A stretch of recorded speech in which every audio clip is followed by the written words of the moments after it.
Bom, hoje nós vamos falar aqui sobre perfil hormonal salivar, que é uma coisa muito importante que eu tenho certeza que vocês vão gostar bastante, tá bom?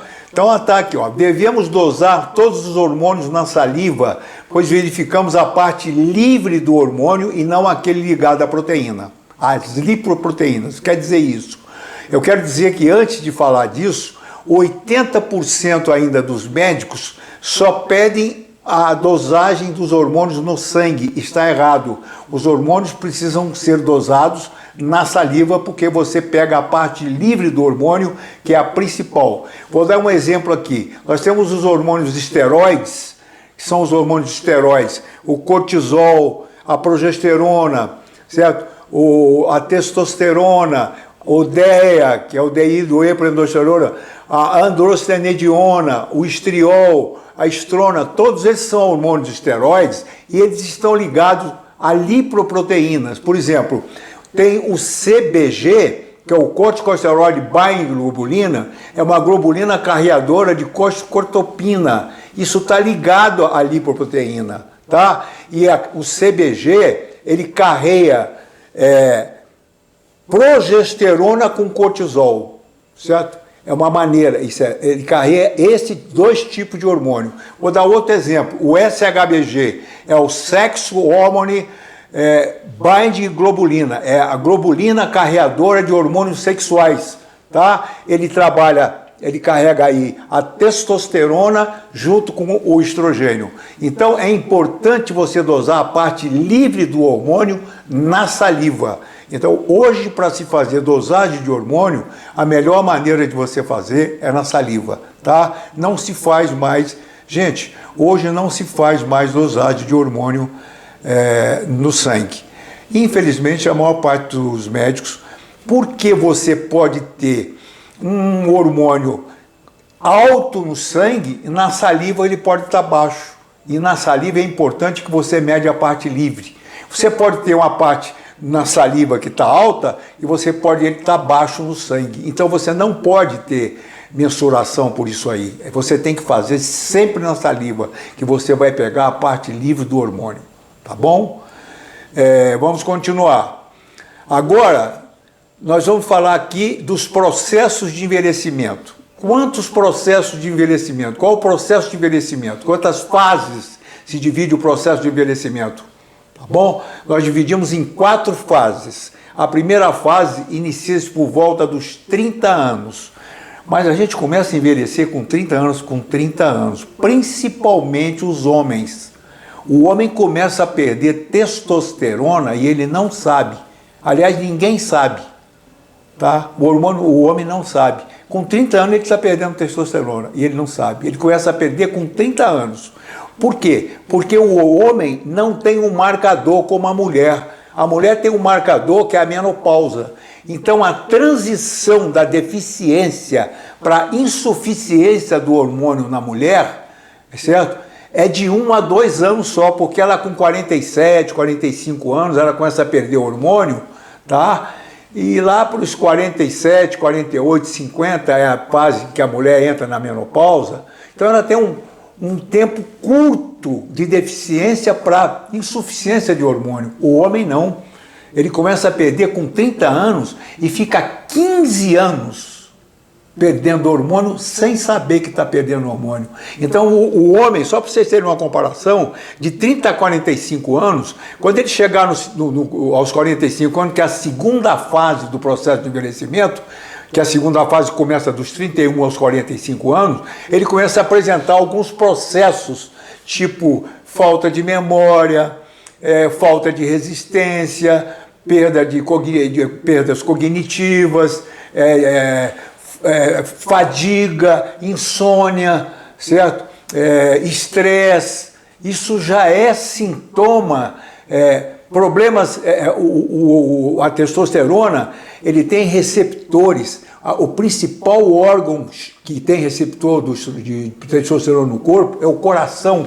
Então esse homem que está com 40 anos, 45 anos, às vezes ele começa a não conseguir andar, por exemplo, numa escada rolante, andar numa escada, fazer um exercício na ginástica, ele tem falta de ar, Às vezes ele está com deficiência de testosterona.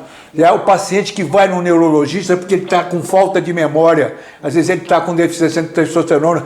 E isso é com 45 anos, 40 anos. E muita gente fala assim, isso é coisa da idade, ele já está começando a envelhecer, ele já está com 45 anos. Aqui, 45 anos, o cara no Brasil já está ficando velho. Tá? Principalmente se ele come muito açúcar. Com 50 anos ele está gagá, com 50 anos. Então, isso é muito importante. A transição entre a mulher e o homem é muito grande. A transição da suficiência para a insuficiência do hormônio na mulher, da menopausa, ela tem um marcador que é a menopausa, é 1 a 2 anos, certo? O homem não. Ele começa a perder testosterona com 30 anos, quando ele chega com 50 anos, minha gente, ele começa a ter os primeiros sinais que está com diminuição da libido. Aí ele fica maluco, ele vai procurar o médico.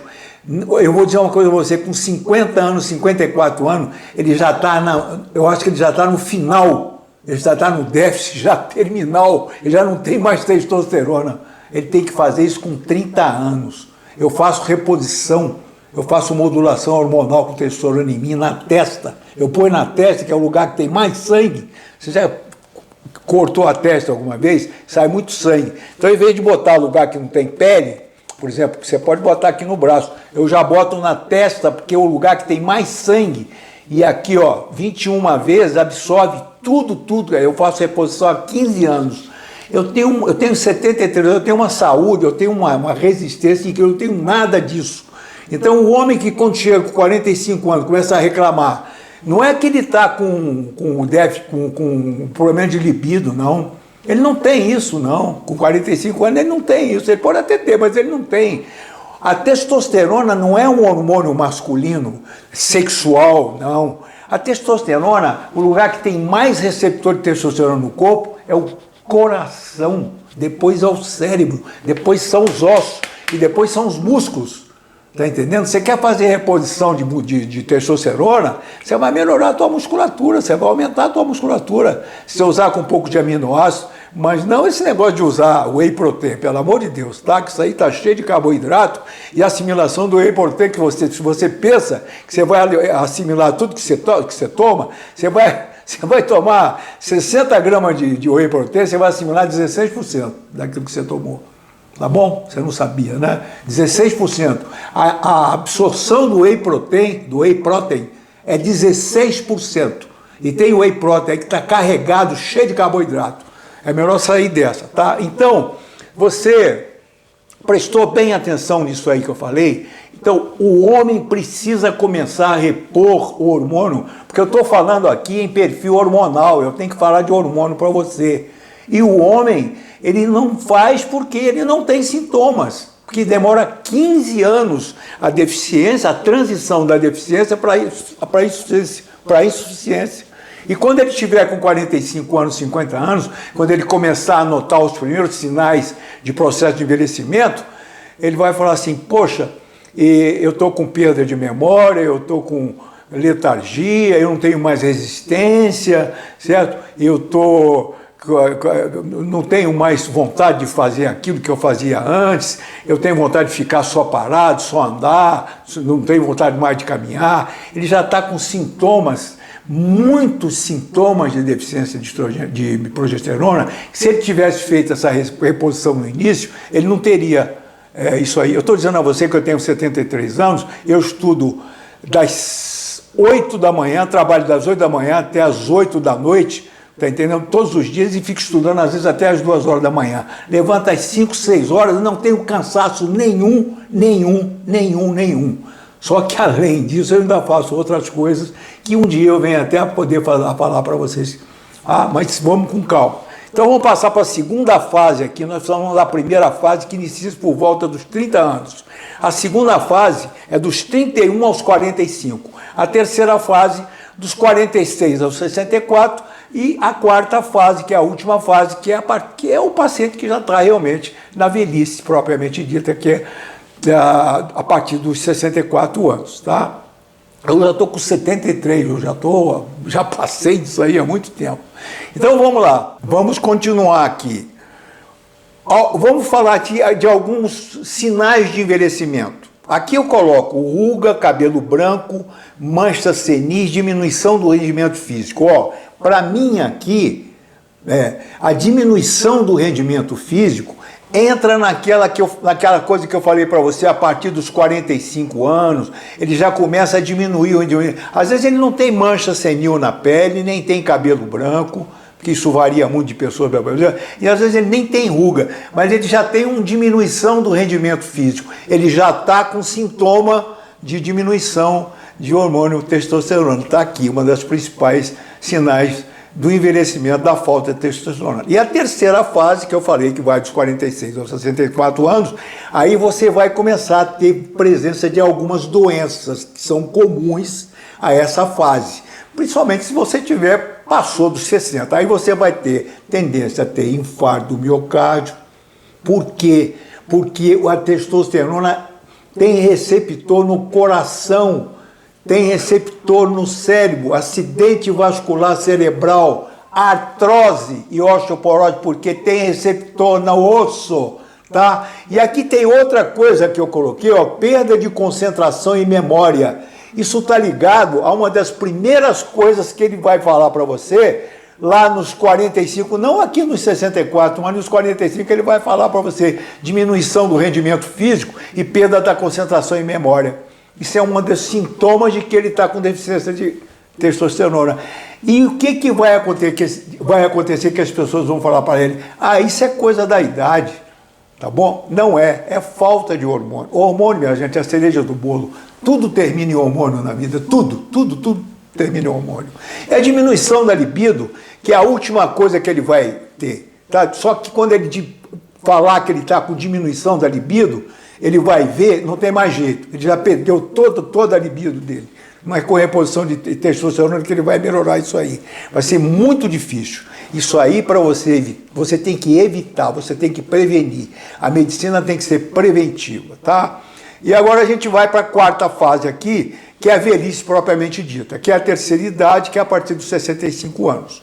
Tá? Aí nós temos doenças limitantes que se iniciaram na terceira fase, limitações físicas parciais ou definitivas, a demência senil. Agora eu vou falar assim, algumas características do envelhecimento. O que acontece? Bom, o endurecimento das paredes das artérias, arteriosclerose é comum. Tá? Presença de placa de gordura na parede dos vasos, aqui na carótida, certo? Na coronária, com infarto do miocárdio, a perda de cartilagem, levando a artrose, perda de massa e força muscular, levando o quê? Que é isso? A sarcopenia. Você já percebeu que a mulher, você vê muito comum na rua, você vê muito isso aí, a mulher atravessando o marido com sarcopênico já, com diminuição de força muscular, sem força muscular praticamente, e ele com bengala, e a mulher segurando no braço do marido, atravessando ele na rua. Sabe por que isso? A mulher com 60 anos, ela tem 90% mais de força muscular do que o homem.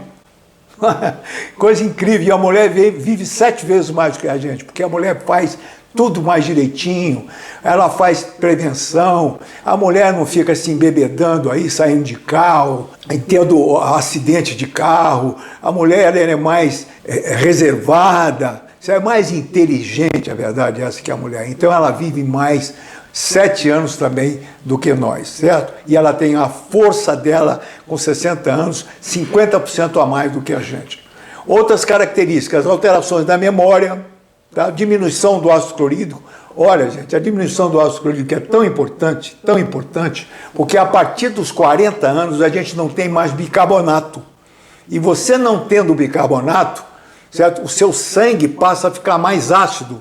E quem tem o sangue ácido tem tendência a ter doença crônica, tá? Então você precisa repor, certo, o ácido clorídrico bem antes, porque a reposição do ácido clorídrico é tão importante, porque primeiro ele vai melhorar a absorção de proteínas. Se você não tiver absorção de proteína, você não vai digerir proteína, certo? A absorção, o ácido clorídrico faz a absorção de vitaminas e sais minerais. Você vai ter déficit de sais minerais e vitaminas se você não tiver ácido clorídrico. Principalmente a partir dos 40 anos que você não tem mais ácido clorídrico, certo? Então você A partir dos 40 anos, você está sujeito a ter um câncer de estômago, porque você desenvolve uma gastrite atrófica causada por deficiência de ácido clorídrico, que é um pezinho do câncer gástrico, tá? E diminuição da síntese hormonal, quer dizer isso aí, de todos os hormônios, são as pausas. Nós temos mais de 30 pausas, nós vamos falar disso aqui para vocês. Outra coisa, aumento dos radicais livres, aumenta o cortisol com a idade vai aumentar, tá? É uma coisa horrível. O cortisol é uma coisa que tem que ser combatido, certo? O cortisol, o sedentarismo e o estresse, porque o cortisol é o hormônio do estresse. Você também tem diminuição das funções hepáticas, diminuição da função renal. Agora, fatores de riscos que aceleram o envelhecimento. Eu coloquei aqui uns 6 aqui. Ó, o cigarro, que atrapalha muito a circulação, o álcool. Gente, quem toma muito álcool, tem gente que bebe álcool todo dia, certo? Come churrasco, toma álcool, toma uísque todo dia. Essas pessoas diminuem a testosterona. Toda pessoa que toma álcool todo dia, ela não tem testosterona. Ela vai perder a testosterona rápido. Acho que até antes dos 30 anos.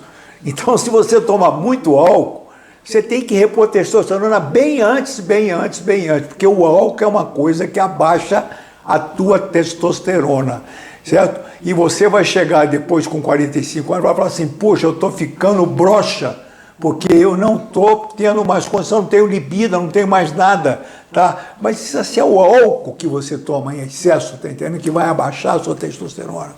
Tem a obesidade, tem o estresse, o sedentarismo, a alimentação, o diabetes mellitus tipo 2 e a hipertensão arterial. Eu diria que, eu faria uma pergunta para vocês, qual desses aqui, cigarro, álcool, obesidade, estresse, sedentarismo, alimentação, diabetes, hipertensão, qual desses fatores acelerariam mais o seu envelhecimento? Qual desses você acharia? Você vai me dizer que é o álcool? Não é. Você vai me dizer que é o cigarro? Não é. Você vai me dizer que é a alimentação? Até pode ser. Você vai me dizer que é a hipertensão arterial? Não é. O diabetes mellitus, para mim é o diabetes, principalmente a obesidade, o estresse e o sedentarismo. Vamos tirar a obesidade também, tá? O estresse e o sedentarismo, mais para frente nós vamos dizer para vocês o que faz o estresse e o sedentarismo na sua vida. Vai tirar 8, 10, 15, 20 anos do que você poderia viver no seu genoma. Você vai ver. O que é uma pessoa estressada, com excesso de cortisol no sangue e sedentária. E o diabetes mellitus, porque ele tem glicação, que leva à inflamação, que leva à oxidação, que leva ao envelhecimento, que leva à morte prematura. O diabetes, ele morre antes, porque ele tem glicação, ele tem inflamação, ele tem estresse oxidativo, e ele tem envelhecimento prematuro, tá? E a hipertensão arterial, que não é tanto. E que também é uma das causas, o paciente vai ficando mais velho, ele vai tendo tendência a ter mais hipertensão arterial. E vai tomar remédio a vida inteira para hipertensão arterial, sendo que você tem que ver a causa da hipertensão arterial. Não é que a hipertensão arterial, você vai no médico cardiologista, a primeira coisa que ele fala, você está com a hipertensão arterial, você vai ter que tomar remédio para toda a vida. Ah, pelo amor de Deus, né, minha gente? E as causas da hipertensão arterial?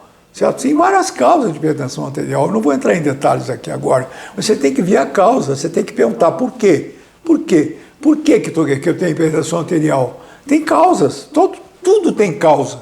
Ah, é idiopático, não tem? Tem sim, tudo tem causa. E tratar as causas, tá bom? Vamos para frente. Agora aqui nós, fazendo essa medicina anti-aging, falando de hormônios, qual o interesse principal da medicina aqui no envelhecimento, que é uma medicina que eu posso dizer anti-aging, anti-envelhecimento. Eu gostaria muito de falar disso aqui também, que aqui no Brasil você não pode falar em envelhecimento, você tem que falar de prevenção de doenças relacionadas a velhice, vamos dizer assim, que você tem que fazer prevenção disso aí. Nos Estados Unidos, em Harvard, todo mundo conhece Harvard, que é a maior universidade nos Estados Unidos, junto com a Johns Hopkins, tá bom? Lá tem um departamento só de anti-envelhecimento, de anti-aging, comandada pelo Dr. David Sinclair, pelo menos era há algum tempo atrás, em que o pessoal daqui sai daqui do Brasil para fazer curso de especialização lá, porque lá pode e tem um serviço só em Harvard de anti-envelhecimento. Tá? Então aqui eu vou perguntar para vocês, qual o interesse principal da nossa medicina aqui, quando a gente está falando de envelhecimento? Eu enumerei aqui algumas causas, melhorar a qualidade de vida, diminuir a incidência de doenças e um programa de manutenção preventiva. Gostaria de dizer, guarde bem esse nome, Programa de Manutenção Preventiva. Isso é fundamental e é importantíssimo aqui. E nós vamos falar disso aqui mais 2 vezes para frente. Programa de manutenção preventiva, certo? E melhorar a qualidade de vida está ligado a diminuir a incidência de doenças. Olha o que eu falo aqui, certo? Como melhorar a qualidade de vida antes dos 30 anos? Com o quê? Com medidas de higiene dietéticas, de modo a reduzir a incidência de doenças da terceira fase, como diabetes, ácido úrico, hipertensão e obesidade, certo? E outra coisa, controlar as fases 2 e 3 do envelhecimento com medidas profiláticas, nutrição, atividade física, suplementação vitamínica, minerais e antioxidantes. E, por fim, desenvolver terapêuticas bem toleradas e bem sucedidas no controle das doenças que se desenvolvem na fase final da vida. Certo? Eu vou voltar aqui, guarde isso aqui, tá? Melhorar a qualidade de vida, que nós já falamos agora, diminuindo a incidência de doenças, tanto na segunda quanto na terceira fase. E esse programa de manutenção preventiva, que nós vamos falar posteriormente para vocês, que é muito importante. Quais são os marcadores biológicos do envelhecimento, minha gente? Os marcadores biológicos do envelhecimento são a diminuição dos níveis hormonais, são as pausas, são os hormônios, são os grandes marcadores biológicos do envelhecimento. Vai diminuir tudo com o envelhecimento vai diminuir.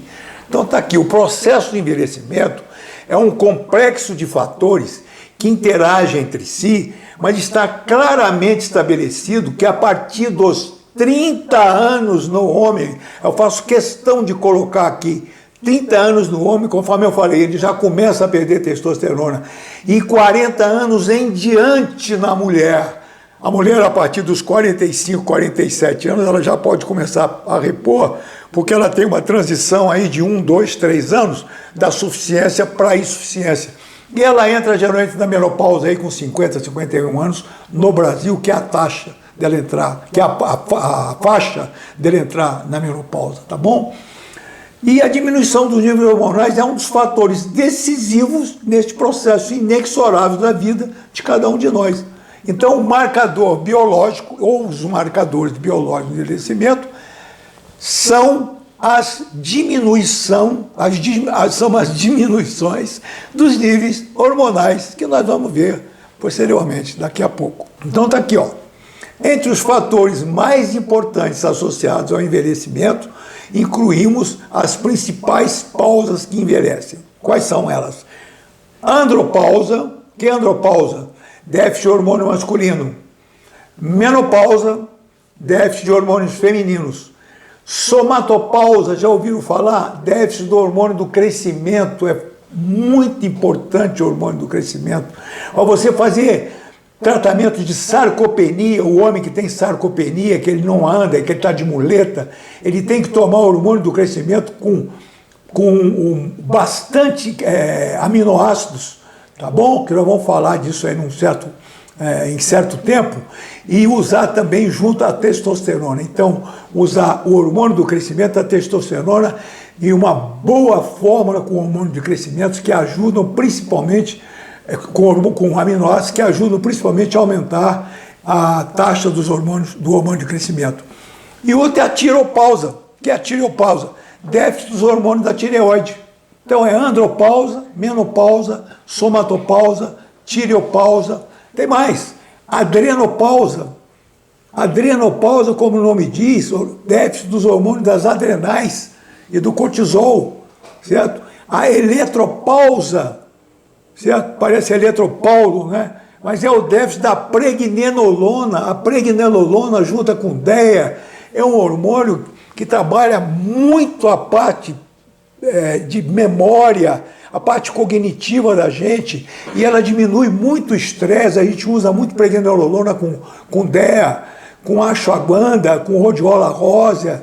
Mais para frente a gente vai falar disso aí. Então isso é muito importante, você ter e repor essa pregnenolona, tá? Tem a melatopausa, que é o que? É o déficit da melatonina. Então o déficit da melatonina, que é a melatopausa, tá?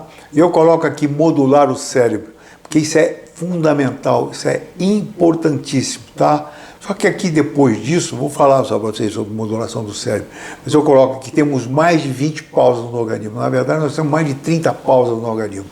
Vamos falar de todas essas pausas aqui posteriormente. Pode aguardar, tá bom? Queria falar do problema do cérebro, por quê? Nós precisamos ter otimização cerebral, tá? Através de quê? Do equilíbrio dos neurotransmissores e com o uso inteligente dos nootrópicos, dos nutrientes, chamada hoje as smart drugs. Isso está comprovado que isso melhora muito, tá? E através dos avanços da neurociência e da nutrigenômica, nós podemos aumentar substancialmente a voltagem elétrica cerebral. Toda célula tem uma voltagem elétrica cerebral. Toda célula tem um potencial elétrico cerebral, certo? A célula é comparada com um computador. Ela tem um hardware e ela tem um software. Ela tem um hardware, que são as peças, certo? E ela tem um software, que é o programa, tá? E ela tem aí um potencial elétrico, ela tem um sistema elétrico. Acabou a bateria, acabou tudo. Então toda célula tem uma voltagem elétrica. Essas substâncias nootrópicas, esses otimizadores cerebrais, que nós vamos falar para vocês aqui com detalhes, isso vai melhorar muito essa voltagem elétrica, vai melhorar a velocidade de comunicação entre os neurônios, vai melhorar a capacidade de memória, capacidade de raciocínio, a estabilidade emocional e até o seu estado de humor, tá bom? A sua atenção, a sua sensibilidade a tudo, tá bom? Então aqui nós relacionamos vários aqui para vocês, vários, tá? E colocamos aqui neurotrófico, são neurotróficos, melhora a memória, plasticidade cerebral, que formação de sinapse, isso vai melhorar muito a cognição, a memória, a sinapse cerebral, principalmente feita pela glia, que hoje é considerado o segundo cérebro. 90% do nosso cérebro é glia e 10% é neurônio, que dá a inteligência nossa, né? Não são mais os neurônios, é a glia que dá a nossa inteligência, porque faz sinapse nervosa. Isso aqui vai ajudar a formação da sinapse nervosa. Então aqui a gente tem, em primeiro lugar, fosfatidilcolina. Como o nome está dizendo, fosfatidil, tá bom? Isso aqui são formadores das membranas celulares. Seu fosfatidil é colesterol, tá? E a colina é formadora da acetilcolina, que é o neurotransmissor da memória, é o produtor da acetilcolina.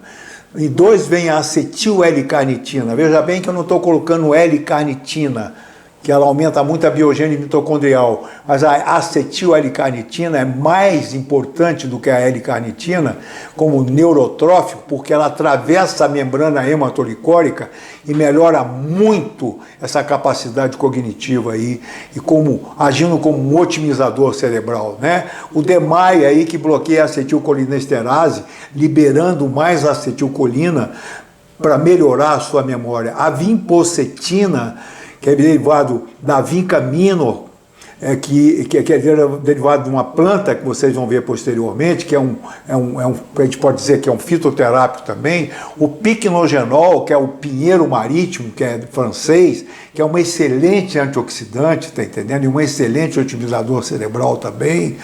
Além desses, nós temos a piridoxal 5-fosfato, que a gente devia usar no lugar da vitamina B6, o piracetam, que é outro nootrópico, o GABA, que é o neurotransmissor aqui, ó, dessa região temporal, tá bom?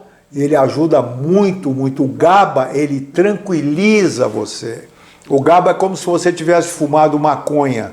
Eu comparo, por exemplo, 2 coisas, é interessante. A dopamina trabalha mais essa região frontal aqui, a córtex pré-frontal. Então é como se você tivesse essas pessoas que têm muita dopamina, elas se sentem o dono do mundo, porque tem muita dopamina. Então essas pessoas que cheiram às vezes cocaína, elas parecem que são donas do mundo. O GABA já é diferente, é paz e amor, tá? Ele tranquiliza você. Então o GABA ele pode entrar aqui muito bem. O ginkgo biloba, que tem uma ação reológica fantástica, ela não deixa as hemácias se juntar e formar trombose, tá? Ela tem uma ação uma ação reológica muito importante, além dela ser um antioxidante, melhorar muito a microcirculação ao nível do cérebro. A taurina é um aminoácido enxofrado que no final forma glutationa peroxidase. Tem muito no leite materno a taurina, tá bom? Muito, é um aminoácido muito importante para a detoxificação geral, porque ele vai formar, no final, ele está ligado à metilação, tá? De metionina para cisteína, para taurina e para o final, que é a glutationa peroxidase, que é o maior antioxidante e o maior detoxificante que tem no organismo. E a taurina faz isso através da sulfatação, tá bom? O magnésio treonato, existem vários tipos de magnésio que você pode tomar, mas o treonato ele tem uma ação bastante intensa ao nível do cérebro. Tem várias maneiras para você usar. Para o cérebro, você usa o treonato. Você pode usar 250 miligramas 2 vezes ao dia. Aqui está 300 miligramas. Pode usar 250 miligramas, 200 miligramas 2 vezes ao dia. Seria uma dose ideal. Não passe disso aí que está bom. Tá? Eu coloco o zinco-glicina aqui também, o ácido alfa-lipoico, que todos conhecem, que tem uma ação, que trabalha dentro da mitocôndria, que tem uma ação também antioxidante, que forma glutationa também, que tem uma ação... é um coringa que age em tudo, em todas as células. Tá? Nós colocamos aqui o Bacopa, que é da medicina ayurvédica, tá? Que é usado já há 5.000 anos atrás. A Uperzine também, que é um fitoterápico também da medicina chinesa, que tem também, que são otimizadores, todos são otimizadores cerebrais, de função cerebrais, tá? O DHA, que faz parte do ômega 3, mas que trabalha muito essa parte de cérebro, tá? Que tem muito aqui DHA, certo? Que é o docosahexaenoico écite. A metilcobalamina, que é a vitamina B2, a forma melhor de usar a vitamina B12 é a metilcobalamina, tá? 1 miligrama, a vitamina B12 tem uma ação fantástica ao nível do cérebro, que ajuda você a metilar. E a metilação é o centro da nossa bioquímica, certo? E o funcionamento cerebral, junto com o metilfolato 1 miligrama, é a astaxantina, que eu coloquei aqui, que tem muito no óleo de crio, que tem um efeito 100 vezes maior que a vitamina C, que a vitamina E, como antioxidante. E, aliás, é um potentíssimo antioxidante, a astaxantina. Essa é a grande vantagem dele, certo? No óleo de crio, porque o ômega 3 ele não tem antioxidante. A astaxantina, além de ter tudo isso que eu falei, ela também é um excelente antioxidante, tá bom? O NADH. O NADH é derivado do NAD. O NADH escreve NADH, tá aí, tá? Só para vocês terem noção, a molécula principal é da vitamina B3, B de bola, que é o NAD, que é a nicotinamida adenina dinucleotídeo, que recebe aqui um elétron H e vira NADH. O NADH precisa de NAD para formar NADH. O NADH aumenta olha que importante o NADH, ele aumenta a captação do oxigênio ao nível da crista da mitocôndria para formar ATP, que é a nossa moeda energética da vida, tá bom? Então o NADH, ele vai captar o oxigênio ao nível da crista mitocondrial, a mitocôndria é a central energética da célula, para formar o quê? ATP, que é a moeda energética da vida, tá bom? Eu faço uso disso aí todos os dias, junto com transresveratrol, PQQ e o biquinol, que é a melhor forma de você usar a coenzima Q10. O ácido málico também, que aumenta a biogênese mitocondrial, junto com a L-carnitina e a coenzima Q10. A fosfatidilcolina, que nós já falamos. A fosfatidilserina, do mesmo jeito, o molibdênio. O biquinol, que eu acabei de falar aqui, que é a forma reduzida da ubiquinona. E a melhor forma de você usar é sublingual. E as dosagens, minha gente, estão todas aí.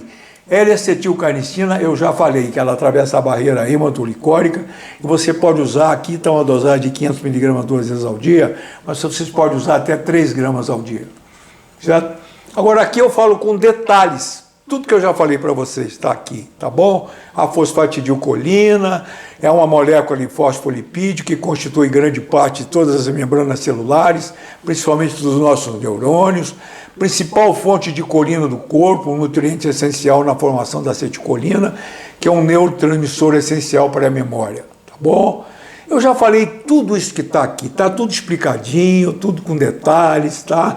Acetil L-carnitina, atravessa a barreira hematolicórica, otimizador da função cerebral, todos são otimizadores da função cerebral, todos melhoram a memória e aumentam a capacidade de concentração, certo? Aqui você tem, eu já falei, o DMAI, que bloqueia a acetilcolinesterase. Aqui a vinpocetina, que é da vincamino, tá bom? Depois você tem o piquenogenol, que nós já falamos, que é extraído do pinheiro marítimo francês, que é um potente antioxidante, tá bom? O piracetam, que é uma substância química utilizada como nootrópico.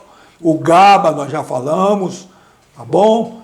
Tem mais o Bacopa, eu falei para vocês, tá bom? Melhora a ansiedade, melhora a insônia, as funções cerebrais. Eu tomo esses smart drogas, eu tomo fosfatidilcolina 25 mg, eu tomo o Bacopa 200 mg e tomo esse outro aqui, o Bacopa Amoniel, que eu falei 200 mg. Isso aqui é medicina ayurvédica, que é usada há mais de 3.000 anos. Só o Bacopa é usado há mais de 3.000 anos. Agora, não esqueça que a medicina ayurvédica é a medicina mãe de todas, mãe inclusive da medicina de Roma, romana, é mãe de todas, inclusive mãe da medicina chinesa. Tal. E tomo também o Uperzine, eu acho que, se não me engano, eu tomo 50 mg de Uperzine, e 200 de Bacopa e 25 mg de fosfatidilcolina. Isso me dá uma memória que é uma coisa incrível. Eu tomo uma colher de sopa de óleo de coco todo dia com um pouco de café, tá? Que é uma coisa fantástica, vai queimar só, você não vai queimar mais glicogênio, certo? E eu estou com 73 anos, não posso queimar mais açúcar, eu preciso queimar gordura, que isso vai aumentar muito a sua memória, tá bom? Então você fazendo o Uperzine, eu uso isso aí, mas você pode escolher um desses aí, 3, 4 desses que você pode escolher, já está mais do que bom, tá bom? E por final aqui, tem o fosfatidilserina, que nós já tem a seleginina. Eu também faço uso da seleginina separado. Os outros eu mando fazer juntos, tá? Eu mando fazer o Bacopa junto com fosfatidilserina, junto com o Uperzine, naquelas dosagens. Eu tomo um comprimido cedo, não toma à noite, que você pode perder o sono, tá? E eu uso a seleginina porque ele é um inibidor seletivo da MAO. A MAO é MAO, é a monaminoxidase. A monaminoxidase é uma enzima que dá depressão em você, e a partir dos 30 anos, essa monaminoxidase ela vai aumentando no seu corpo, e a tendência é você ficar com depressão. Isso melhora muito a depressão, evita você ter depressão, isso previne, certo? E melhora as funções cerebrais. Você encontra isso aí em qualquer farmácia com o nome de seleginina. Você pode usar de 2 a 5 mg da seleginina. Ele é um inibidor seletivo da MAO. Você encontra vários nomes, certo? Vários nomes. Eu não vou dizer o que eu tomo, mas você pode pedir como seleginina, que tem vários nomes no mercado, tá? Ele é um inibidor seletivo da MAO, que é a monaminoxidase, que é uma coisa que não presta, só te dá problema, tá? E esses aí são os básicos. Eu já falei de vários aqui, eu acho que já está bom, tá? Vamos passar para frente. Outra coisa que eu queria deixar bem claro aqui é que mais de 1/3 dos americanos e brasileiros tomam medicamentos para se manterem vivos. Olha que coisa impressionante. Gente, eles não tomam, esse pessoal eles não têm informação, certo? E o grande fosso da desinformação é uma coisa ruim, e isso está evoluindo de uma maneira avassaladora. Apesar de que o Google aí, a internet está aí, democratizou tudo, a medicina praticamente, mas tem gente que ainda não tem acesso e não lê, não vê, não tem interesse, e passam aí, sem saber dessas informações, passando ao largo das janelas de oportunidade que poderiam se beneficiar com mais informações. Então, a desinformação é muito grande, é um fosso muito grande. Tá? E veja bem, eu falei que para manterem vivo, eu conheço gente que toma 40 comprimidos por dia, e a média dos americanos e brasileiros é de 6 a 10 medicamentos por dia. Tá? E você, quando vai chegando aí com 50, somente se você faz uso de muito carboidrato durante a sua vida toda, e o brasileiro, quem que não gosta de comer? O brasileiro come muito carboidrato, certo? Eu não acredito que o japonês come tanto carboidrato, só se for agora, porque já tem, inclusive, hospital bariátrico, de cirurgia bariátrica no Japão, já tem o primeiro já. Agora, não sei por quê. Será que são os brasileiros que estão vivendo no Japão que estão... Ou será que é o próprio japonês que já está comendo açúcar também? Eu duvido que o japonês ele não come açúcar, ele come muito pouco açúcar. Então, esses pacientes têm artrose, tomam remédio para artrose, têm hipertensão, têm asma, tomam remédio para bronquite, para asma, para reumatismo, para pressão alta, por uma série de problemas, para doença autoimune, por uma série de... Tomam 6 a 10 medicamentos para se manterem vivos. O que acontece com esses pacientes? Eles se intoxicam, estão todos intoxicados, todos desnutridos, todos desvitalizados. Gostaria de dizer para vocês o seguinte: não existe ninguém mais saudável no mundo, certo? Eu estou doente, você está doente, todo mundo está doente. E eu falei no início desse curso que 100% das pessoas que vão à cirurgia hoje não têm condição clínica e nem laboratorial de ser operado, 100%. Por isso que você está vendo aí uma série de alterações, uma série de reações aí que você vê em pacientes que vão para a cirurgia completamente desinformados, sem exames, tá entendendo? Que passa pelo clínico, ele aprova tudo, os exames estão alterados. Nós falamos da normalidade estatística, que é diferente da normalidade médica. Tudo isso aí a gente já falou aí no começo, tá bom? Então, nós falamos aí desse fosso de desinformação, um grande fosso, que é muito grande ainda. E as pessoas estão passando aí ao largo das janelas de oportunidades, onde poderiam se beneficiar bastante de uma série de informações.